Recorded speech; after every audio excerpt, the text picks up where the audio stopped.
हरिओम पिला माने आशा करी तुम मैंने बहुत भलरे थो। आज आम तुम षष्ठ श्रेणी विज्ञान बहिर षष्ठ अध्याय वस्तु और पदार्थर परिवर्तन विषय पढ़ा जाऊे। पिला माने आम गत कालांश पढ़ी वस्तुर विभिन्न प्रकार भेद। एथिरे आम पढ़ी जे वस्तु क्या कहवा ना पदार्थ क्या कहवा।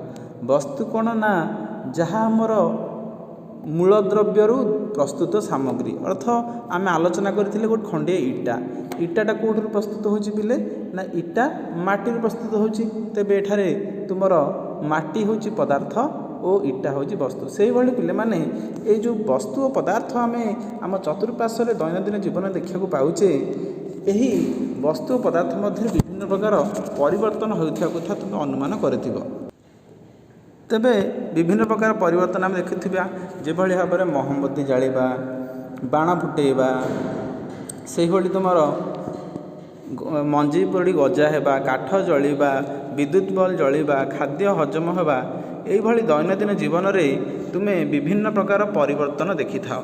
तेबे आम आज तुम से दैनंदिन जीवन जो परिवर्तन घटुची या विषय आलोचना करवा। तेणु वस्तु और पदार्थर परिवर्तन तेबे पिले ये जो परिवर्तन गुड़ा घटुची केतेक प्राकृतिक परिवर्तन आउ केतेक मनुष्यकृत परिवर्तन।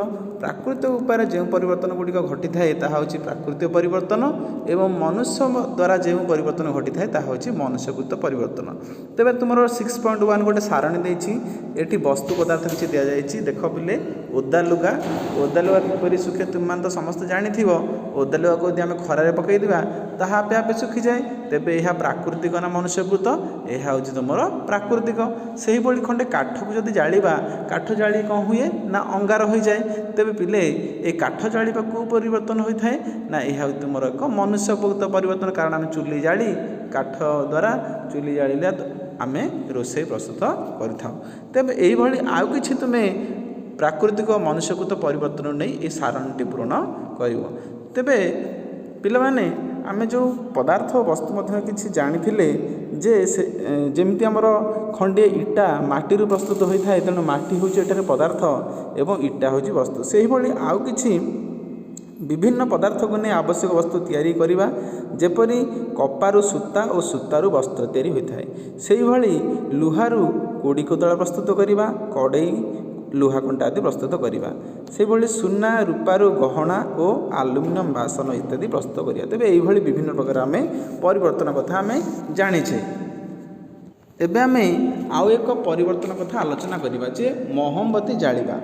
आमे पिले जानिछे मोहम्बतीटी महमर तैयारी होता है एवं मोहम्बती हेउची एक महम हेउची एक दहनीय पदार्थ। तेबे सेथिरे सलितारे निया लगेल ताहा जळी थाए। तेबे जळिबारे को गैस साहाय्य करे तुम तो पिले भल भाव जानिथिबो जे अम्लजान गैस जळिबारे साहाय्य करथाय। तेबे मोहम्बती जळिला बेले कौन हुए पिले ना किछि महम तरली जाए सेथिरु किछि तरल बही आसे अवशिष्ट तरल महम जळि जाई थाए। तेबे मोहम्बती जळिया बेले आलोक उत्ताप मध्य हम पाई थाउ। तेबे महम तरली तलकू बही आसी ठंडा हो प्लेट्रे पड़े ताहा ये तरल कौन परिणत हो जाए पिले यह कठिन महम परिणत हो जाए। तेबे पिले ये आम दुईटा जिनस देखा पाचे कौन ना गोटे हूँ मोहम्बती जलिवा द्वारा किछि महम तरल महम पुणी कठिन महम परिणत हो जाउछि। तेबे आउ किछि जो महम तुमर कौन ना ताहा जली जाए बा सरी जाए। ये दुईटा आम परिवर्तन कथा अनुमान करिपारुछि। ते पिले प्रथम क्षेत्रटा कौन होछि ना दहन और तजनित क्षय अर्थ दहन द्वारा जो गुड़िक सब क्षय बा सरीगला। एवं द्वितीयटा होछि कौन ना यह होछि कौन तुमर ना तरल महमरु कठिन हेबा। तेबे एठी आमे दी प्रकार जिनस अनुधान करुचे जोटा दहन और तजनित क्षय अर्थ जहाँ जली जाइछि ताहा तुमर केउ प्रकार परिवर्तन कहवा ना ताहा होछि तुमर एक स्थायी परिवर्तन। काहेकि ना यह होछि अप्रत्यावर्ती। अप्रत्यावर्ती कौन ना जो परिवर्तन फल आ पदार्थटी बा वस्तुटी तार मूल अवस्था को फेरी आसी पारिबो नाही बा ताकू फेरी आनी पारिबा नाही ताहा होछि तुमर स्थायी और अप्रत्यावर्ती परिवर्तन।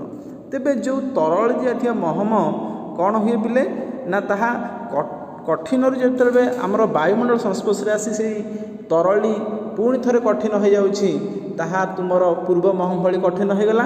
ତେଣୁ ଏଠି ଆମେ କଠିନ ମହମ ଫେରି ପାଇଲେ। ତେବେ ଏ ପ୍ରକାର ପରିବର୍ତ୍ତନଟି ହେଉଛି ତୁମର କ'ଣ ନା ଅସ୍ଥାୟୀ ଓ ପ୍ରତ୍ୟାବର୍ତ୍ତୀ। କାରଣ ଯେଉଁ କଠିନ ମହମ ପୂର୍ବରେ ଥିଲା ତାହା ତରଳି ପୁଣି ବାୟୁମଣ୍ଡଳ ସଂସ୍ପର୍ଶରେ ଆସି ପୁଣି କଠିନ ହୋଇଯାଉଛି। ତେବେ ଏହା ତା'ର ପୂର୍ବ ଅବସ୍ଥାକୁ ଫେରି ଆସୁଛି। ତେଣୁ ଏହା ହେଉଛି ତୁମର ଅସ୍ଥାୟୀ ଓ ପ୍ରତ୍ୟାବର୍ତ୍ତୀ। ପିଲାମାନେ ଆମେ ଏଠି ଦୁଇଟା ପରିବର୍ତ୍ତନ ବିଷୟରେ ଜାଣିଲେ। କ'ଣ ନା ଗୋଟେ ହେଉଛି ସ୍ଥାୟୀ ଓ ଅପ୍ରତ୍ୟାବର୍ତ୍ତୀ, ଆଉ ଗୋଟେ ହେଉଛି ଅସ୍ଥାୟୀ ଓ ପ୍ରତ୍ୟାବର୍ତ୍ତୀ। ପିଲାମାନେ ଏ ସ୍ଥାୟୀ ଓ ଅପ୍ରତ୍ୟାବର୍ତ୍ତୀ ଲେଖିଲା ବେଳେ ବେଳେବେଳେ ଲେଖିଲା ବେଳେ ଟିକେ ଅସୁବିଧା ହୋଇଥାଏ ଯେ ସ୍ଥାୟୀ ସହିତ ପ୍ରତ୍ୟାବର୍ତ୍ତୀ ରହିବ କି ଅପ୍ରତ୍ୟାବର୍ତ୍ତୀ ରହିବ। ପିଲାମାନେ ଏଠି ଦେଖ ଯେ ତୁମେ ମନେ ରଖିବା ପାଇଁ ଗୋଟେ ସୁନ୍ଦର ଜିନିଷ ଦେଖ, ଗୋଟେ ହେଲା ସ୍ଥାୟୀ ଆଉ ଗୋଟେ ହେଲା ଅସ୍ଥାୟୀ, ଗୋଟେ ହେଲା ଅପ୍ରତ୍ୟାବର୍ତ୍ତୀ ଆଉ ଗୋଟେ ହେଲା ପ୍ରତ୍ୟାବର୍ତ୍ତୀ। ଯେଉଁ ପରିବର୍ତ୍ତନଟି ସ୍ଥାୟୀ ତାହା ହେଉଛି ତୁମର ଅପ୍ରତ୍ୟାବର୍ତ୍ତୀ ଏବଂ ଯେଉଁ ପରିବର୍ତ୍ତନଟି ଅସ୍ଥାୟୀ ତାହା ହେଉଛି ପ୍ରତ୍ୟାବର୍ତ୍ତୀ। ଆଉ କେମିତି ମନେ ରଖିବା ଦେଖ ପିଲେ, ସ୍ଥାୟୀ ଅଛି ମାନେ ଦେଖ ସ୍ଥାୟୀରେ ସ୍ଥାୟୀ ଅଛି, ସ୍ଥାୟୀ ପୂର୍ବରୁ ଗୋଟେ ଅ ଲାଗିଛି, ସେଇଭଳି ଅପ୍ରତ୍ୟାବର୍ତ୍ତୀରେ ଅ ଅଛି, ପ୍ରତ୍ୟାବର୍ତ୍ତୀରେ ଅ ନାହିଁ। ତେଣୁ ଯଦି ସ୍ଥାୟୀ ଲେଖୁଛ ମାନେ ଏଠି ନିଶ୍ଚିତ ଭାବରେ ଗୋଟେ ଅ ରହିବ, ଅର୍ଥ ସ୍ଥାୟୀ ଓ ଅପ୍ରତ୍ୟାବର୍ତ୍ତୀ। ସେଇଭଳି ଅସ୍ଥାୟୀ ଲେଖୁଛ ମାନେ ଅ ଆଗରୁ ରହିଛି, ତେଣୁ ଏଠି ପ୍ରତ୍ୟାବର୍ତ୍ତୀ ନା ଅପ୍ରତ୍ୟାବର୍ତ୍ତୀ ରହିବ କହିଲ ପିଲେ, ଏଠି ଅସ୍ଥାୟୀ ଯେହେତୁ ଅଛି ଏଠି ହେଇଯିବ ପ୍ରତ୍ୟାବର୍ତ୍ତୀ। ତେଣୁ ସ୍ଥାୟୀ ଲେଖୁଛ ମାନେ ତା ପାଖରେ ଅପ୍ରତ୍ୟାବର୍ତ୍ତୀ, ଅସ୍ଥାୟୀ ଲେଖୁଛ ମାନେ ତା ପାଖରେ ପ୍ରତ୍ୟାବର୍ତ୍ତୀ। ତେଣୁ ସ୍ଥାୟୀ ଓ ଅପ୍ରତ୍ୟାବର୍ତ୍ତୀ, ଅସ୍ଥାୟୀ ଓ ପ୍ରତ୍ୟାବର୍ତ୍ତୀ। ଏବେ ଆମେ ଏଇ ସ୍ଥାୟୀ ଓ ଅପ୍ରତ୍ୟାବର୍ତ୍ତୀ ଓ ଅସ୍ଥାୟୀ ଓ ପ୍ରତ୍ୟାବର୍ତ୍ତୀକୁ ଆଧାର କରି କେତେକ ପରିବର୍ତ୍ତନ ଆମେ ଏହି ସାରଣୀକୁ ପୂରଣ କରିବା। ଦେଖ ପିଲେ, ଗୋଟେ ଉଦାହରଣ ଅଛି, କାଠକୁ ଜଳାଇ ଅଙ୍ଗାର ତିଆରି କରିବା। ଆମେ ତ ଆଗରୁ ଆଲୋଚନା କରିଛେ ଯେ କାଠ ଜଳିଲେ କ'ଣ ମିଳିଥାଏ, ଅଙ୍ଗାର ମିଳିଥାଏ। ତେବେ ଏହି ଅଙ୍ଗାରକୁ ପୁଣି ଥରେ ଆମେ କାଠ କରିପାରିବା କି, ବା ଅଙ୍ଗାରକୁ ତା'ର ପୂର୍ବ ଅବସ୍ଥା କାଠକୁ ଫେରାଇ ଆଣିପାରିବା କି? ଏହା ଫେରାଇ ଆଣିପାରିବା ନାହିଁ। ତେଣୁ ଏହି ପରିବର୍ତ୍ତନଟି କ'ଣ ହେବ? ଏହା ସ୍ଥାୟୀ ବା ଅପ୍ରତ୍ୟାବର୍ତ୍ତୀ ପରିବର୍ତ୍ତନ। ତେବେ କାହିଁକି ନା ଏହା ତା'ର ପୂର୍ବ ଅବସ୍ଥାକୁ ଫେରି ଆସିପାରିବ ନାହିଁ। ଠିକ୍ ସେହିପରି ବରଫକୁ ତରଳାଇ ଜଳ କରିବା। ଆମେ ତ ପିଲେ ଜାଣିଛେ ଜଳର କେତୋଟି ଅବସ୍ଥା ଥାଏ? ତିନୋଟି। ଗୋଟେ ହେଉଛି କଠିନ ଅବସ୍ଥା ଯାହା ବରଫ ଆକାରରେ ମିଳେ, ଏବଂ ତରଳ ଅବସ୍ଥା ଯାହା ଜଳ, ଏବଂ ଗ୍ୟାସୀୟ ଅବସ୍ଥା ଯାହା ଜଳୀୟ ବାଷ୍ପ। ତେଣୁ ବରଫକୁ ତରଳାଇଲେ ଆମେ ସେ ଜଳ ହିଁ ପାଇବା। ତେଣୁ ଏଠି ଆମେ ତା'ର ପୂର୍ବ ଅବସ୍ଥା ଫେରି ପାଉଛେ। ତେଣୁ ଏହି ପରିବର୍ତ୍ତନଟି କ'ଣ ହେବ ଏବେ କୁହ? ଅସ୍ଥାୟୀ ବା ପ୍ରତ୍ୟାବର୍ତ୍ତୀ ପରିବର୍ତ୍ତନ। ତେଣୁ ସେହିଭଳି ଆଉ କିଛି ପରିବର୍ତ୍ତନ କଥା ଆଲୋଚନା କରିବା, ସାରଣୀ ତୁମେ ପୂରଣ କରିବ। ମନେକର ଆମେ କ'ଣ କରିବା ନା ଗୋଟେ ତାରକୁ ବଙ୍କେଇବା, ଗୋଟେ ଲୁହା ତାରକୁ ଆମେ ବଙ୍କେଇ ଇଂରାଜୀ 8 କରିବା। ତାହେଲେ ଏଇଟା କୁହ କେଉଁ ପରିବର୍ତ୍ତନ ଆସିବ? ଏହା ସ୍ଥାୟୀ ବା ଅପ୍ରତ୍ୟାବର୍ତ୍ତୀ ନା ଅସ୍ଥାୟୀ ବା ପ୍ରତ୍ୟାବର୍ତ୍ତୀ ହେବ? ଏହା ତୁମର ଅସ୍ଥାୟୀ ବା ପ୍ରତ୍ୟାବର୍ତ୍ତୀ ପରିବର୍ତ୍ତନ ହେବ। କାହିଁକି ନା ଆମ ଲୁହା ଧାତବ ତାରକୁ ବଙ୍କାଇ ଇଂରାଜୀ 8 କରିପାରିବା ଏବଂ ପୁନଶ୍ଚ ତାକୁ ସିଧା କରି ମଧ୍ୟ ତାର ପୂର୍ବ ଅବସ୍ଥାକୁ ଫେରାଇ ଆଣିପାରିବା। ଏଇଭଳି ତୁମେ ଆଉ କିଛି ପରିବର୍ତ୍ତନକୁ ଆଧାର କରି ଏହି ସାରଣୀଟିକୁ ପୂରଣ କରିବ। ପିଲାମାନେ, ବର୍ତ୍ତମାନ ଆମେ ଏ ଯେଉଁ ପରିବର୍ତ୍ତନ ଗୁଡ଼ିକ ଆଲୋଚନା କଲେ, ଏହି ପରିବର୍ତ୍ତନରେ ତାପର କ'ଣ ପ୍ରଭାବ ତାକୁ ଆମେ ଏକ ପରୀକ୍ଷା ମାଧ୍ୟମରେ ବୁଝିବା। ଏହି ପରୀକ୍ଷାଟି କରିବା ପାଇଁ ହେଲେ ଆମେ କ'ଣ କରିବା ନା ଆମକୁ ଗୋଟେ ଫ୍ୟୁଜ୍ ବଲ୍ ନେବା ଏବଂ ଫ୍ୟୁଜ୍ ବଲ୍ବର ଲାଖକୁ ଭାଙ୍ଗି ବାହାର କରିଦେବା। ତେବେ ଏହି ପରୀକ୍ଷାଟିରେ ମୁଁ କ'ଣ କରିଛି ନା ଏ ଫ୍ୟୁଜ୍ ବଲ୍ର ଲାଖକୁ ବାହାର କରିଦେଇଛି। ଏହି ପରୀକ୍ଷା ପାଇଁ ଏକ ବେଲୁନ୍ର ଆବଶ୍ୟକତା ରହିଛି ଏବଂ ଏ ବେଲୁନ୍ଟିକୁ ଏହି ବଲ୍ବର ମୁହଁ ସହିତ ଯୋଡ଼ିବା। ତା ସହିତ ଏକ ସ୍ପିରିଟ୍ ଲ୍ୟାମ୍ପ ଅଛି ଏବଂ ହୋଲ୍ଡର ଅଛି ଯାହା ଆମେ ବଲ୍କୁ ଧରିବାରେ ସାହାଯ୍ୟ କରିବ ଏବଂ ଦିଆସିଲି ଆମେ ନେଇଛେ। ଏବେ କ'ଣ କରିବା ନା ସ୍ପିରିଟ୍ ଲ୍ୟାମ୍ପକୁ ଲଗାଇବା ଏବଂ ବଲ୍କୁ ବେଲୁନ୍କୁ ବଲ୍ ସହିତ ଯୋଡ଼ି ଆମେ ଏହାକୁ ଏହି ହ୍ୟାଣ୍ଡେଲ୍ ଦ୍ୱାରା ଏମିତି ଉତ୍ତପ୍ତ କରିବା। ଫ୍ୟୁଜ୍ ବଲ୍କୁ ଉତ୍ତପ୍ତ କଲେ କ'ଣ ହେଉଛି ଭଲ ଭାବରେ ଲକ୍ଷ୍ୟ କର ପିଲେ। ଏ ବେଲୁନ୍ର ଅବସ୍ଥାରେ କ'ଣ ପରିବର୍ତ୍ତନ ହେଉଛି ତୁମେମାନେ ଲକ୍ଷ୍ୟ କର। ଦେଖ ଯେ ବେଲୁନ୍ଟି ବର୍ତ୍ତମାନ ଧୀରେ ଧୀରେ ଫୁଲିବାକୁ ଆରମ୍ଭ କରୁଛି ଏବଂ ଏ ବେଶୀ ଫୁଲିଲା ପରେ ସେ କ'ଣ ହେଉଛି ଦେଖ ଯେଉଁ ଶୋଇ ରହିଥିଲା ଏବେ କ'ଣ ହେଉଛି ନା ସିଧା ଭାବରେ ରହିଯାଉଛି। ଅର୍ଥ ଏଠି ବେଲୁନ୍ଟି ଫୁଲୁଛି ହେଲେ ଆମେ ଜାଣିପାରୁଛେ। ତେବେ ଆମେ ଏହି ସମୟରେ କ'ଣ କରିବା ନା ତା'ର ତାପ ପ୍ରଦାନ ବନ୍ଦ କରିଦେବା, ତା ଥଣ୍ଡା କରିବାକୁ ଆରମ୍ଭ କରିବା। ଥଣ୍ଡା କଲେ କ'ଣ ପରିବର୍ତ୍ତନ ହେଉଛି ଦେଖ ପିଲେ, ଲକ୍ଷ୍ୟ କରିଥିବା ବେଲୁନ୍କୁ ସେମିତି ଉଠିକି ରହୁଛି ନା ପୁଣି ତା'ର ପୂର୍ବ ଅବସ୍ଥାକୁ ଫେରି ଆସୁଛି। ଭଲ ଭାବରେ ଲକ୍ଷ୍ୟ କର ଥଣ୍ଡା କଲେ କ'ଣ ହେଉଛି। ଏଠି ବେଲୁନ୍ର ଆକାରକୁ ଦେଖୁଥାଅ ଯେ ଉତ୍ତପ୍ତ ଅବସ୍ଥାରେ କିପରି ଆକାର ଥିଲା ଏବଂ ତାକୁ ଆମେ ଥଣ୍ଡା କରୁଛେ। ଦେଖ ଏହି ଥଣ୍ଡା ଅବସ୍ଥାରେ ତା'ର ଆକାରରେ କ'ଣ ପରିବର୍ତ୍ତନ ହେଉଛି। धीरे धीरे देखिपार बेलूनटी कौन है बर्तमान देख जे तार पूर्व अवस्था को फेरी आसला। तेबे एथुरु आमे जानिले कौन पिले ना ये जो आम लाख बाहर करदेला फ्यूज बल्ब भितर कौन थिला ना वायु थिला एवं जेतेबेले आमे ए बेलूनटी को ए बल्ब सहित संयोग करदेले बर्तमान या भितर वायु बाहर को जाई परिला नाही। तेणु आपको जो आम उत्तप्त कले फ्यूज बल्ब रे थिबा वायु कौन है ना प्रसारित है, कारण वायु उपर ताप प्रदान कले वायु कौन होता है प्रसारित होता है। तो प्रसारित जो है बाहर आम कौन करें ना ताको बेलून द्वारा बांधि देचे जहाँद्वारा कि सी बेलून को पार कर बाहर को जापारा ना, फलस्वरूप बेलून को सी कौन कला प्रसारित जो बेलूनटी फुलीगला और ताकू जो आम फ्यूज बल्ब को ताप देवा प्रदान बंद कले ठंडा कले से तार कौन है ना से बेलून भितर वायुटी संकुचित हो पुनश्च से फ्यूज बल्ब भितर पलैला। एथिरु आमे जानुचे जे ताप प्रयोग रे वायु प्रसारित हुए एवं ठंडा कले वायु संकुचित हेले। तेबे एथिरु बुझीपारथिबो जे पिले जेतेबेला फ्यूज बल्ब भितर वायु थिला ताकू ताप प्रदान करिया द्वारा से प्रसारित हैला जहाँद्वारा बेलूनटी फुली गला। ठीक से भली भाबरे जेतेबेला बेलून बल्ब को ठंडा कले सेतेबेले बेलून मध्य थिबा वायु संकुचित होई से पुनश्च बल्ब भितर को प्रवेश कला। तेणु ताप प्रयोग रे वायु प्रसारित हुए एवं ठंडा कले वायु संकुचित होता है।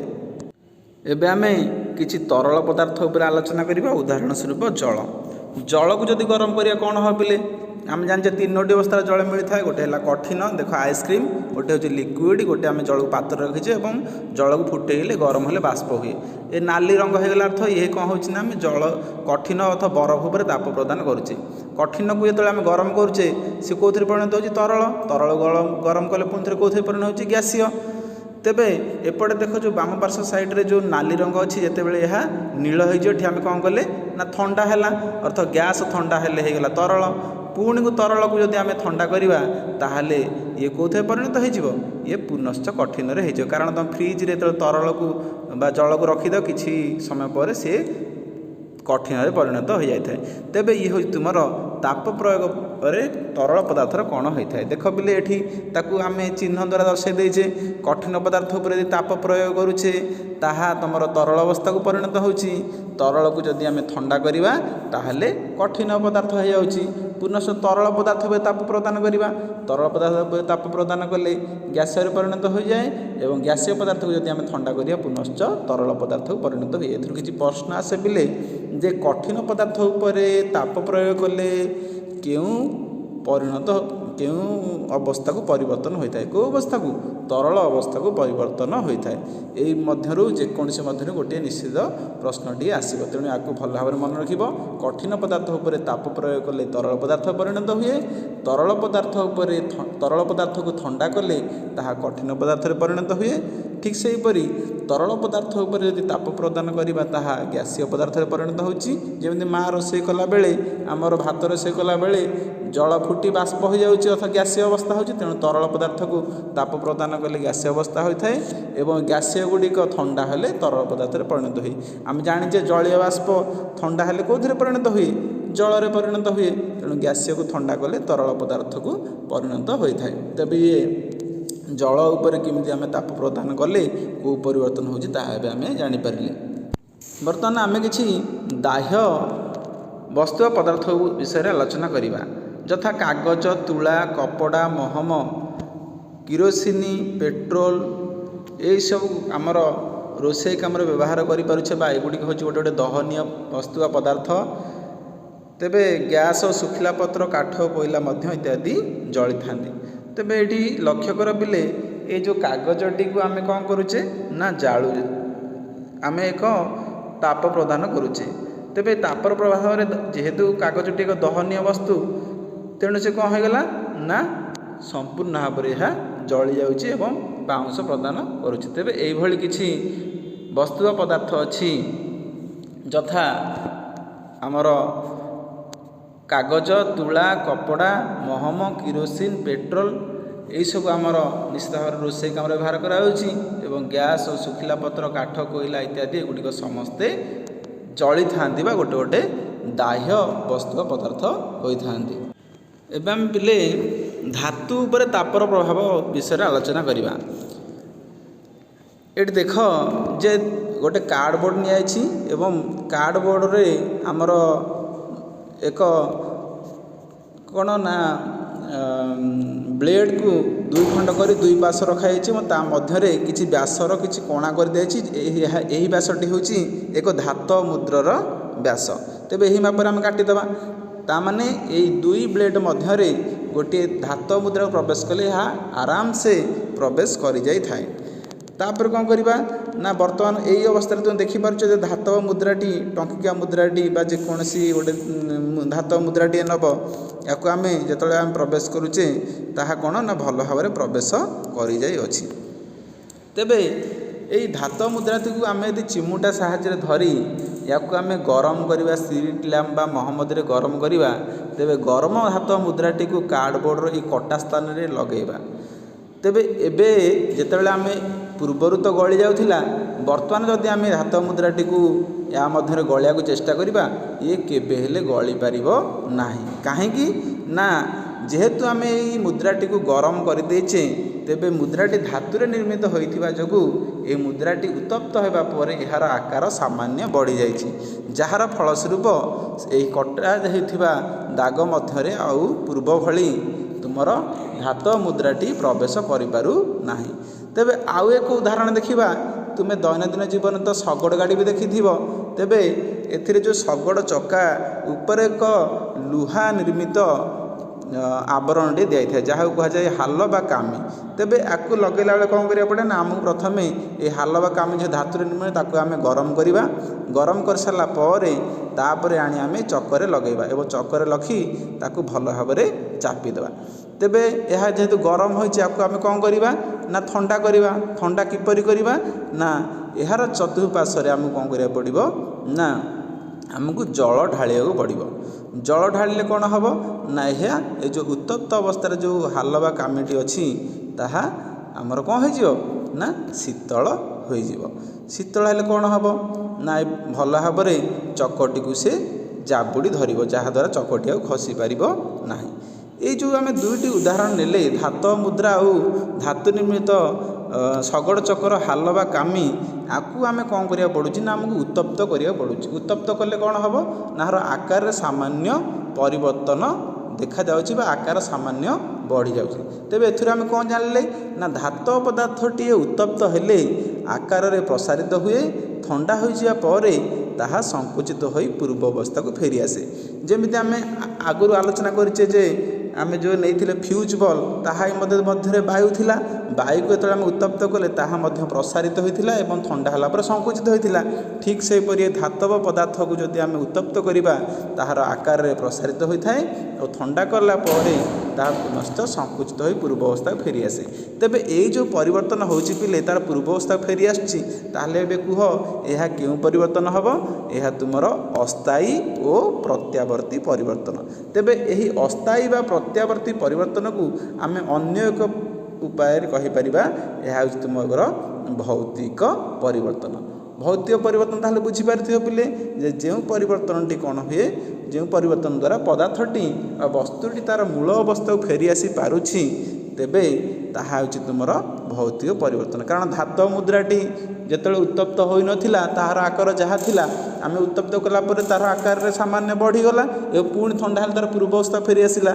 तेबे एई जो सब परिवर्तन गुडी घटुछि एहा होछि तुमर एक प्रकार भौतिक परिवर्तन। आउ किछि भौतिक परिवर्तन कथा तुम मते चिंता करि परिबो जे आमे जलरे आमे जानिचे लुण होउचे एक जलरे यदि लुण पकाउचे से कौन होची ना द्रवीभूत हो जाउची। तेबे यही जो लुण पानीर द्रवण को आमे कौन करुचे ना लुण जेतेबेले आमर कठिन अवस्था जे ताहा पाटी को तुमर कौन लगी थाए लुणिया लगी थाए एवं यह लुण पानीर द्रवण हो गले मध्य तार से लुण अंश जाई न थाए ताहा भी मध्य जदि आमे चाखिबा ताहा भी आमको लुणिया लगी थाए। तेबे एही परिवर्तन टी कौन हो पारिबो कुह तेणु लुणर जो परिवर्तन घटिला ताहा होची मध्य अस्थायी और प्रत्यावर्ती। कारण कठिन अवस्था जो लुणिया लगुला एवं द्रवण अवस्था मध्य से लुणिया लगुची। आउ एक परिवर्तन कथा तुमको पचारुची कुह या कौन हम ओदा लुगा खरारे सुखिबा। तेबे ओदा लुगा जो खरारे सुखुची यह कौन होची ना से लुगार ही रोची। तेबे यही लुगाटी केउं परिवर्तन हम लुगार किसी परिवर्तन होची किसी परिवर्तन घटू ना तेबे यह केउं प्रकार परिवर्तन ना यह भी होची तुमर कौन ना भौतिक परिवर्तन कारण ये किसी नुआ जिनस सृष्टि हो ना सेमती खंडे मिस्त्री मुंडा को आम भांगा जदि यह को परिवर्तन हम कह कारण मिस्त्री आमर कठिन गोटा अवस्था जो मीठा लगुला गुंड करदे हम पार्टी को से मीठा लगुच तेबे यह भी हो पारे एक भौतिक परिवर्तन से भली अन्य किसी भौतिक परिवर्तन तुम्हें खातार लिखि रख पे बर्तमान आम आउ एक परिवर्तन कथा आलोचना करवा जे मैग्नेशियम पात तो मैग्नेशियम पात खंड को आम कौन करवा ना को आम उत्तप्त करवा मोहम्बती बा स्प्रिट लैम्प साहाय्य आम उत्तप्त करवा उत्तप्त कले कौन हम आम भल भाव लक्ष्य रखा जहाँ प्रथम आम हाथ में केवल धरवा ना आपको एक चिमुटा साहाय्य रखी उत्तप्त करवा देख भल भाव जे मैग्नेशियम पिताटी कौन हो उज्जवल आलोक दे यह कौन हो ना जली जाऊँगी एवं जलीगला से कौन सृष्टि होती आम लक्ष्य करवा देख संपूर्ण भाव जली जाइए जो पदार्थटी को आम एक पात्र रखा प्लेट उपर रखा देख प्लेट उपर रखिली ये कौथे परिणत हो देख भल भाव लक्ष्य कर यह एक प्रकार नूतन पदार्थ पूर्व अवस्था जो धातव बा मैग्नेशियम पात को आम गरम करते जहाँ तार आकार थिला बर्तमान एवं तुम्हें से आकार देखा पाच कि ना यह संपूर्ण भाव एक नूतन पदार्थ जार नाम हूँ पिले मैग्नेशियम ऑक्साइड ताहले एबे मते कह यही परिवर्तनटी अस्थायी और प्रत्यावर्ती हम ना स्थायी और प्रत्यावर्ती हम तुम तो भल भाव बुझीपार जे यही परिवर्तन रे आम से जो धला पाउंस पुनश्च मैग्नेशियम करिपरिबा नाही कि तार तेणु तार पूर्व अवस्था को से फेरी पारिबो नाही तेबे कुह यह क्यों परिवर्तन हम यह हूँ तुम एक स्थायी और अप्रत्यावर्ती परिवर्तन तेबे आम आगु आलोचना करें जहाँ अस्थायी और प्रत्यावर्ती अर्थ पूर्व अवस्था फेरी आसी पारुछि ताकू आम कौन कहीपर ना भौतिक परिवर्तन कहीपर तेबे स्थायी और अप्रत्यावर्ती परिवर्तन आम ताहले कौन कहीपर ना यह हूँ तुम एक रासायनिक परिवर्तन कि परिवर्तन रासायनिक परिवर्तन अर्थ जो परिवर्तन द्वारा पदार्थ तार पूर्व अवस्था को फेरी आसी पारुछि ताहा हूँ तुम भौतिक परिवर्तन जो परिवर्तन द्वारा वस्तु व पदार्थटी तार मूल अवस्था को फेरी पारि आसु नाही एवं गोटे संपूर्ण नुआ पदार्थटी सृष्टि होउछि ताहा हूँ तुम रासायनिक परिवर्तन एबे आमे एही रासायनिक परिवर्तन उपरे आउ एक उदाहरण दबा देख पिले आमे गोटे पात्र किछि गुंड पोड़ा चून नहीं से किछि परिमाणर परिष्कार जल मिसेबा एवं मिसेले कौन हो लक्ष्य कर देख आम किछि पोड़ा चून नहींचे एवं किछि पानी नहींचे ये पानी रे आमे पोड़ा चून पकेल देख कौन हो पानी कौन हो देख फुटुची पानी फुटब ये पात्र को जदि बाहर पार्श्व को आम छुईबा आमको मध्य कौन लगे उत्तप्त लगे तेबे ये फुटी सारिया परिशेष यह कली चून परिणत होता है तेबे ये कली चून जो परिणत हो स्वच्छ चून पानी हो स्वच्छ चून पानी को आम कौन करवा ना अन्य एक पात्र को ढालीदवा ढाली कौन करवा ना आम एक स्ट्र द्वारा ताकू फुंकिबा फुंकिया द्वारा कौन हुए पिले आम शरीर क्यों गैस बाहरी थाए अंगारकाम्ल गैस बाहरी थाए आम तो आगुरी आलोचना करें जे अंगारकाम्ल गैस स्वच्छ चून पानी रंग को कौन कर दिए दुधिया रंग कर दिए तेबे आम जिते स्ट्र द्वारा फुंकिले यही स्वच्छ चून पानी रंग दुधिया रंग हो सहित पिले पात्र तले किछि धला पदार्थ जमी जाइथिबो तेबे ये जो धला पदार्थटी जमी बा दाना सदृश गोटे नुआ पदार्थ सृष्टि होइछि एही पदार्थटीर ना होइछि कोन कैल्शियम कार्बोनेट तेबे यह हूँ एक नूतन पदार्थ ताहले कुह यही परिवर्तनटी की परिवर्तन हो पार भौतिक परिवर्तन ना रासायनिक परिवर्तन यह निश्चित एक रासायनिक परिवर्तन कारण एठारे एक नूतन पदार्थटीए सृष्टि होइछि एवं यह मध्य स्थायी और अप्रत्यावर्ती कारण यह तार पूर्व अवस्था को फेरी आसी पारिबो नाही एबे आउ गोटे आमे उदाहरण दबा जे दैनंदिन जीवन में आम चीनी व्यवहार करुचे चीनी को आम प्रथम कौन करवा ना एक चामच नहीं ताको आम गरम करवा गरम कले कौन हम ना प्रथमे यह हलदिया और तापरे बादामी ଓ ଆହୁରି ଯଦି ତାକୁ ଆମେ ଉତ୍ତପ୍ତ କରାଇବା ତାହେଲେ ତାହା କଳା ରଙ୍ଗ ପଡ଼ିଯିବ। ତେବେ ଥଣ୍ଡା କରି ଏହାକୁ ଚାଖିଲେ, କଳା ରଙ୍ଗ ପଡ଼ିଗଲା ପରେ ଥଣ୍ଡା କରି ଏହାକୁ ଚାଖିଲେ ଏହାର ସ୍ୱାଦ ଆଉ ମିଠା ରହିବ କି? ଏହାର ସ୍ୱାଦ ଆଉ ମିଠା ଲାଗିବ ନାହିଁ। କାରଣ ଏହି ପରିବର୍ତ୍ତନ ଦ୍ୱାରା ଚିନି ଆଉ ଚିନି ହୋଇ ରହିନାହିଁ। ଏହା ଏକ ଅନ୍ୟ ଏକ ପଦାର୍ଥରେ ବଦଳି ଯାଇଛି, ଯାହା ହେଉଛି ଏକ ଚିନି ଅଙ୍ଗାର ଏବଂ ଏହା ହେଉଛି ସମ୍ପୂର୍ଣ୍ଣ ଏକ ନୂତନ ପଦାର୍ଥ। ତେବେ ଏହି ପରିବର୍ତ୍ତନଟି କ'ଣ ହେବ? ଭୌତିକ ପରିବର୍ତ୍ତନ ନା ରାସାୟନିକ ପରିବର୍ତ୍ତନ? ଏହା ବି ହେଉଛି ଏକ ତୁମର ରାସାୟନିକ ପରିବର୍ତ୍ତନ। ଏବେ ଆଉ ଏକ ଉଦାହରଣ କଥା ଚିନ୍ତା କରିବା ପିଲେ, ଯେ କପର ସଲଫେଟ୍ ବା ତୁତିଆ ଦାନା ଯେଉଁ କଥା ଯଦି ଆମେ ଆଲୋଚନା କରିବା, ଯେ ଦାନା ବାନ୍ଧୁଥିବା କିଛି ତୁତିଆକୁ ଆମେ ଏକ ପାତ୍ରରେ ନେଇ ତାକୁ ଆମେ ଗରମ କରିବା। ତେବେ ତୁତିଆ ରଙ୍ଗ କ'ଣ ଦେଖ ଭଲ ଭାବରେ? ଏହା ହେଉଛି ତୁମର ନୀଳ ରଙ୍ଗ। ତେବେ ଏହି ତୁତିଆକୁ ଯେତେବେଳେ ଆମେ ବର୍ଣ୍ଣର ସାହାଯ୍ୟରେ ବା ସ୍ପିରିଟ୍ ଲ୍ୟାମ୍ପ ସାହାଯ୍ୟରେ ଉତ୍ତପ୍ତ କରୁଛେ ତାହା ଧଳା ହୋଇଯିବ। ତେବେ ସେଥିରୁ ମଧ୍ୟ କିଛି ଜଳୀୟ ବାଷ୍ପ ବାହାରିଥାଏ ଏବଂ ଏହି ଧଳା ହୋଇଯିବା ପରେ ଯଦି ଆମେ ତା ଦେହରେ କିଛି ପାଣି ମିଶାଇ ଦେବା ତାହେଲେ ପୁନଶ୍ଚ ତା'ର ସେ ନୀଳ ରଙ୍ଗ ଦେଖାଯିବ। କିନ୍ତୁ ଏହି ତୁତିଆକୁ ଆହୁରି ଯଦି ଆମେ ଗରମ କରିବା ତାହା କଳା ରଙ୍ଗ ପଡ଼ିଯିବ। ତେବେ ଏହା ବି ହେଉଛି ଏକ ନୂତନ ପଦାର୍ଥ। ତେବେ ଏଇ ଯେଉଁ ନୂତନ ପଦାର୍ଥଟି, ୟାର ନାମ ହେଉଛି କପର ଅକ୍ସାଇଡ୍। ତେବେ ଏହା ହେଉଛି ତୁମର ଏକ ନୂତନ ପଦାର୍ଥ। ତେବେ ଏହି ପରିବର୍ତ୍ତନଟି କେଉଁ ପରିବର୍ତ୍ତନ ହେବ? ଭୌତିକ ନା ରାସାୟନିକ ପରିବର୍ତ୍ତନ? ଏହା ବି ହେଉଛି ଏକ ତୁମର ରାସାୟନିକ ପରିବର୍ତ୍ତନ। ଏବେ ଆମେ ଆଉ ଏକ ପରିବର୍ତ୍ତନ କଥା ଆଲୋଚନା କରିବା। ଆମେ ଗୋଟେ ପରୀକ୍ଷା ନଳୀରେ କିଛି ତମ୍ବା ଗୁଣ୍ଡ ବା ଛୋଟ ତମ୍ବା ତାରଟିଏ ମଧ୍ୟ ନେଇପାରିବା ଓ ଏଥିରେ ଅଳ୍ପ ଗନ୍ଧକ ଗୁଣ୍ଡ ମିଶାଇବା ବା ସଲଫର ମିଶାଇବା। ତେବେ ମିଶାଇ ସାରିଲା ପରେ ଏହି ମିଶ୍ରଣକୁ ନେଇ ୟାକୁ ଆମର ଲାଲ ହେବା ପର୍ଯ୍ୟନ୍ତ ଉତ୍ତପ୍ତ କରିବା। ଦେଖ ସଲଫର ବର୍ତ୍ତମାନ ଉତ୍ତପ୍ତ ହେଉଛି। ହଳଦିଆ, ପ୍ରଥମେ ସଲଫର ରଙ୍ଗ ହଳଦିଆ ଥିଲା ଏବଂ ଉତ୍ତପ୍ତ କରିବା ଦ୍ୱାରା ଦେଖ ତା'ର ହଳଦିଆ ରଙ୍ଗ କେଉଁଥିରେ ପରିଣତ ହେଉଛି? ଲକ୍ଷ୍ୟ କର ଭଲ ଭାବରେ। ଏ ସଲଫର ହଳଦିଆ ରଙ୍ଗରୁ ଉତ୍ତପ୍ତ ହେଲା ପରେ କେଉଁ ରଙ୍ଗ ପରିଣତ ହେଉଛି? ଦେଖ ଧୀରେ ଧୀରେ ଲାଲ ରଙ୍ଗରେ ପରିଣତ ହେଉଛି। ତେବେ ଏହି ଲାଲ ରଙ୍ଗ ସମ୍ପୂର୍ଣ୍ଣ ଭାବରେ ଲାଲ ହୋଇଗଲା ପର୍ଯ୍ୟନ୍ତ ଆମେ ଏହାକୁ ଉତ୍ତପ୍ତ କରିବା। ଦେଖ ସେ ଯେତେ ଉତ୍ତପ୍ତ ହେଉଛି ସେ ନାଲିର ଗାଢ଼ତା ସେତେ ବଢ଼ିଯାଉଛି ଏବଂ ତମ୍ବା ତାରର ଲକ୍ଷ୍ୟ ରଖ ମଧ୍ୟ ପୂର୍ବରୁ ତମ୍ବା ତାର କିପରି ଦେଖାଉଥିଲା, ଏବେ ଦେଖ କେମିତି କଳା ପଡ଼ିଗଲାଣି। ଭଲ ଭାବରେ ତୁମେ ଦେଖିପାରୁଥିବ।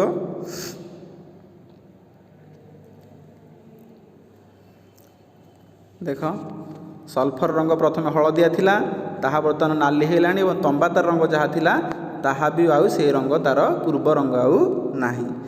ତେବେ ଏଠି ବି ତୁମର ଏକ ପ୍ରକାର ପରିବର୍ତ୍ତନ ଘଟୁଛି। ତେବେ এই ଯେଉଁ ତମ୍ବା ଆଉ ଗନ୍ଧକ ଆଉ ସେଇ ତମ୍ବା ଆଉ ଗନ୍ଧକ ହେଇ ଅଛି କି ନା, ଏହା ହେଉଛି ତୁମର ଏକ ନୂତନ ପଦାର୍ଥଟିଏ ପରିଣତ ହୋଇଛି, ଯାହାଦ୍ୱାରା କି ଆମେ এই ତମ୍ବା ବା ଗନ୍ଧକକୁ ତା'ର ଆଉ ପୂର୍ବ ଅବସ୍ଥାକୁ ଫେରାଇ ଆଣିପାରିବା ନାହିଁ। ତେବେ ପିଲେ ଏହି ପରିବର୍ତ୍ତନରେ ତ ଆମେ ତମ୍ବା ବା ସଲଫରକୁ ଆଉ ଆମେ ତା'ର ପୂର୍ବ ଅବସ୍ଥା ଫେରାଇ ଆଣିପାରିବା ନାହିଁ। ତାହେଲେ ଏବେ କୁହ ଏହି ପରିବର୍ତ୍ତନଟି କେଉଁ ପ୍ରକାର ପରିବର୍ତ୍ତନ ଅଟେ? ଏହା ନିଶ୍ଚିତ ଭାବରେ ହେଉଛି ଏକ ରାସାୟନିକ ପରିବର୍ତ୍ତନ ବା ଏହାକୁ ଆମେ ସ୍ଥାୟୀ ଓ ଅପ୍ରତ୍ୟାବର୍ତ୍ତୀ ପରିବର୍ତ୍ତନ ମଧ୍ୟ କହିପାରିବା। କାହିଁକି ନା ଏହି ପରିବର୍ତ୍ତନରେ ତମ୍ବା ଓ ଗନ୍ଧକକୁ ଆମେ ତା'ର ମୂଳ ଅବସ୍ଥାକୁ ଫେରାଇ ଆଣିପାରିବା ନାହିଁ। ତେଣୁ ଏହା ସ୍ଥାୟୀ ଓ ଅପ୍ରତ୍ୟାବର୍ତ୍ତୀ ଓ ଏହାକୁ ମଧ୍ୟ ଆମେ ରାସାୟନିକ ପରିବର୍ତ୍ତନ କହିପାରିବା। ଦେଖ ତମ୍ବା ତାରର ପୁରା ସମ୍ପୂର୍ଣ୍ଣ ରଙ୍ଗ ବଦଳି ଯାଇଛି। ଏବେ ଏହା ତା'ର ପୂର୍ବ ଅବସ୍ଥାକୁ ଆଉ ଫେରି ଆସିପାରିବ ନାହିଁ କି ସଲଫରକୁ ଆମେ ମଧ୍ୟ ଆଉ ତା'ର ପୂର୍ବ ଅବସ୍ଥା ଫେରି ଆଣିପାରିବା ନାହିଁ। ତେବେ ଇଏ ଥିଲା ତୁମର କିଛି ରାସାୟନିକ ପରିବର୍ତ୍ତନ ଆଉ ଭୌତିକ ପରିବର୍ତ୍ତନ। ତେବେ ଏହି ରାସାୟନିକ ପରିବର୍ତ୍ତନ ଭୌତିକ ପରିବର୍ତ୍ତନକୁ ଆଧାର କରି ତମ ବହିରେ 6.3 ଏକ ସାରଣୀ ଦେଇଛି। ଏ ସାରଣୀକୁ ଫିଲ୍ଅପ୍ କରିବ। ମୁଁ 2-3ଟି ଉଦାହରଣ ତୁମମାନଙ୍କ ପାଇଁ କରିଦେଉଛି, ଆଉ ଅବଶିଷ୍ଟ ଯାହା ରହିଲା ତୁମେ ତାକୁ ଘରେ କରିବ, ତୁମ SW ଖାତାରେ କରିବ। ଦେଖ ପ୍ରଥମେ ଅଛି ମାଟିରୁ ଇଟା ତିଆରି କରିବା। ମାଟିରୁ ଇଟା ତିଆରି କରିବା ଅର୍ଥ ମାଟି ଏଠାରେ ହେଉଛି ତା'ର ପଦାର୍ଥ, ଇଟା ହେଉଛି ବସ୍ତୁ। ତେବେ ପିଲେ ଏଠି ଯେଉଁ ପରିବର୍ତ୍ତନ ଘଟିଛି ଇଏ ସ୍ଥାୟୀ, ଅସ୍ଥାୟୀ, ପ୍ରତ୍ୟାବର୍ତ୍ତୀ, ଅପ୍ରତ୍ୟାବର୍ତ୍ତୀ, ଭୌତିକ, ରାସାୟନିକ, ଏଇଭଳି ବିଭିନ୍ନ ପ୍ରକାର ସାରଣୀ ଦେଇଛି। କ'ଣ ହେବ ଆମେ ଠିକ୍ ଚିହ୍ନ ମାରିବା।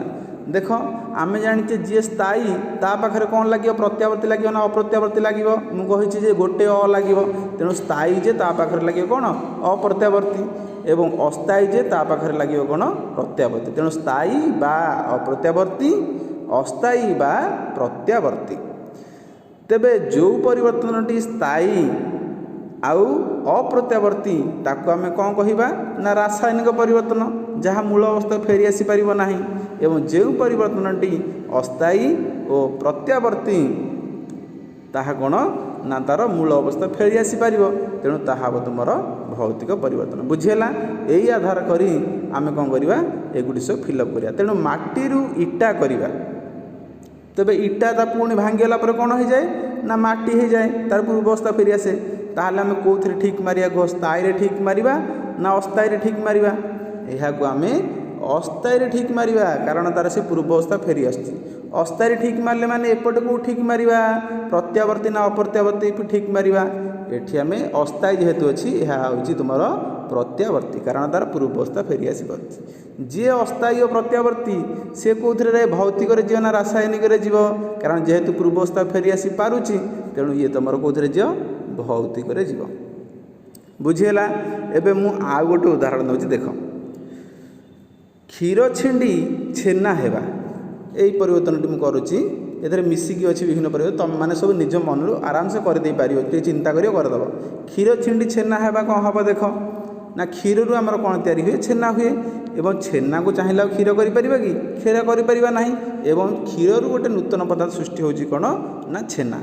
तेबे यही परिवर्तनटी स्थायी हम ना अस्थायी हम ए कह यह तुम एक स्थायी परिवर्तन कहीं ना ताहा आउतार पूर्व अवस्था फेरी आसी पार ना तेणु जेहेतु स्थायी अच्छी प्रत्यावर्ती हम ना अप्रत्यावर्ती हम ये स्थायी अच्छी तेणु स्थायी पाख मुझे कहती अ लगे तेणु स्थायी जदि अच्छी ताहा तुम कौन हम अप्रत्यावर्ती। तेबे जहाँ स्थायी अप्रत्यावर्ती पूर्वस्था फेरी आसी पार ना सी भौतिक जीव ना रासायनिक जीव ताहा रासायनिक जीव यही भलिका तुम्हें मु दुईटी उदाहरण तुम करदे आउ जो उदाहरण गुड़िक अच्छी तुम मैंने गुड़ी निजे कर। तेबे बर्तमान आम आलोचना करवा जे द्रवण क्या कहुए आम आगु तो पढ़ीचे जे द्राव सहित द्रावकर मिश्रण को द्रवण कहुए। द्राव अर्थात जी पानी रे मिसी जाए मोर लुण पानी हो लुण हो बा चीनी हो एगुड़ी को यदि आम जल पकई घाटी देवा ताहले सी कौन ता सहित भल भाव मिसी जाए तेणु द्राव को एठारे आम जल नहींचे एवं द्राव तुम चीनी बा लुण नहीं पार तेणु द्राव सहित द्रावक मिसिले कौन प्रस्तुत हुए बिले द्रवण प्रस्तुत होता है। बर्तमान आम चीनी आउ लुण जो गोटे तुम द्राव ताकू नहीं आम द्रावक मिसेवा अर्थात जल मिसेवा कौन हो देखा जे आम जाचे जे लुण बर्तमान आम गोटे पात्र जल अच्छी से आम पके भल भाव घाटी देवा देखा जे लुण जल सहित भल भाव मिसीगला पुणी आउ चामचे पकेबा पुणी ताको घाटी देवा देखिए मिसुची ना मिसुनी पुणी घाटिवा द्वारा ताहा मिसी जाउछि तेणु पिले ये द्रावक जेतेबेले पर्यंत द्राव द्रवीभूत हो पारु थाए तेबे सेतेबेले पर्यंत यही द्रवण को आमे असंतृप्त द्रवण बोली कहिबा। तेबे आमे एही बळी गोटाए पर गोटे चामच एमती जदि आमे घांटी चलिबा तेबे परिशेष देखिबा जे आउ द्राव द्रवीभूत हो पारु नाही तेबे जेउ द्रवण अधिक द्राव द्रवीभूत करि पारिला नाही सेही बळी द्रवण को आमे कौन कहिबा ना संतृप्त द्रवण बोली कहिबा। एही भली बारंबार गोटे चामच पर गोटे चामच अधिक चामच जो पकेबा आमे लुण पानी रे तेबे देख एठी तमर लुण तले बसी जाइछि अर्थ एठी द्राव आउ द्रवीभूत हो पारु नाही एही भली अवस्था होछि तमर कोन ना एक संतृप्त द्रवण तेणु जेतेबेले पर्यंत द्राव द्रवीभूत हेउथाए ताहा होछि असंतृप्त द्रवण जेतेबेले आउ द्राव अधिक द्राव द्रवीभूत हो पारिला नाही एभली द्रवणटा होछि तुमर संतृप्त द्रवण। तेबे ये संतृप्त द्रवण को जदि आमे गरम करिबा ताहले से कौन करे ना आउ किछि जो आमर बसी रहिथिला लुण ताहाकु द्रवीभूत करदे ता सहित आउ जति किछि आमे अधिक द्राव को द्रवीभूत करिबा ताहा भी द्रवीभूत हो जाय थाए। तेबे एही भली ଦ୍ରବଣକୁ ଆମେ କ'ଣ କହିବା? ଅତି ସନ୍ତୃପ୍ତ ଦ୍ରବଣ। ଅର୍ଥ ସନ୍ତୃପ୍ତ ଦ୍ରବଣକୁ ଉତ୍ତପ୍ତ କଲେ ତାହା ଆଉ କିଛି ଦ୍ରବକୁ ଦ୍ରବୀଭୂତ କରିଥାଏ, ତାହା ହେଉଛି ଅତି ସନ୍ତୃପ୍ତ ଦ୍ରବଣ। ତେବେ ଭଲ ଭାବରେ ତୁମେ ବୁଝିପାରିଥିବ ସନ୍ତୃପ୍ତ ଦ୍ରବଣ କ'ଣ, ଅସନ୍ତୃପ୍ତ ଦ୍ରବଣ କ'ଣ, ଆଉ ଅତି ସନ୍ତୃପ୍ତ ଦ୍ରବଣ କ'ଣ। ତେବେ ଦ୍ରାବକରେ ଯେତେବେଳେ ପର୍ଯ୍ୟନ୍ତ ଦ୍ରାବ ଦ୍ରବୀଭୂତ ହେଉଥାଏ ସେତେବେଳେ ପର୍ଯ୍ୟନ୍ତ ଦ୍ରବଣକୁ ଅସନ୍ତୃପ୍ତ ଦ୍ରବଣ କୁହାଯାଏ। ଏଗୁଡ଼ିକୁ ଖାତାରେ ଭଲ ଭାବରେ ଲେଖିଦିଅ। ଏବଂ ସନ୍ତୃପ୍ତ ଦ୍ରବଣ କ'ଣ ନା ଯେଉଁ ଦ୍ରବଣ ଅଧିକ ଦ୍ରାବ ଦ୍ରବୀଭୂତ କରିପାରେ ନାହିଁ ସେଭଳି ଦ୍ରବଣକୁ ସନ୍ତୃପ୍ତ ଦ୍ରବଣ କୁହାଯାଏ। ତେବେ ଅତି ସନ୍ତୃପ୍ତ ଦ୍ରବଣ କାହାକୁ କହିବା ନା ସନ୍ତୃପ୍ତ ଦ୍ରବଣକୁ ଗରମ କରିବା ଯଦି, ତେବେ ସନ୍ତୃପ୍ତ ଦ୍ରବଣ ଗରମ କଲେ ତାହା ଆଉ କିଛି ଅଧିକ ଦ୍ରାବକୁ ଦ୍ରବୀଭୂତ କରିପାରିଥାଏ। ଏଭଳି ଦ୍ରବଣକୁ ଅତି ସନ୍ତୃପ୍ତ ଦ୍ରବଣ କୁହାଯାଏ। ତେଣୁ ଦ୍ରବଣ ଦୃଷ୍ଟିରୁ ସନ୍ତୃପ୍ତ, ଅସନ୍ତୃପ୍ତ ଓ ଅତି ସନ୍ତୃପ୍ତ ଦ୍ରବଣ ତିନି ପ୍ରକାରର ହୋଇଥାଏ।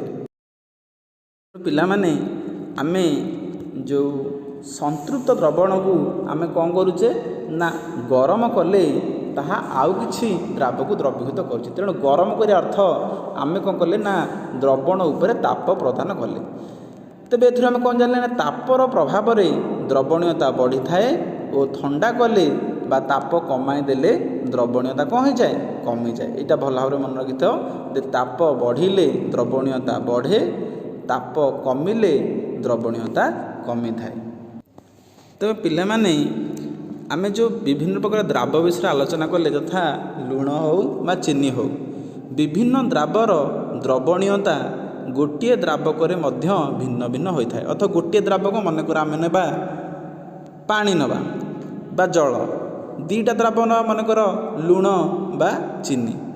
ତେଣୁ ବିଭିନ୍ନ ଦ୍ରାବର ଦ୍ରବଣୀୟତା, ଏ ଯେଉଁ ଦ୍ରବଣୀୟତା ହୁଏ ବା କିଏ ଶୀଘ୍ର ସନ୍ତୃପ୍ତ ହୋଇଯାଏ ବା କିଏ ବିଳମ୍ବରେ ସନ୍ତୃପ୍ତ ହୋଇଥାଏ।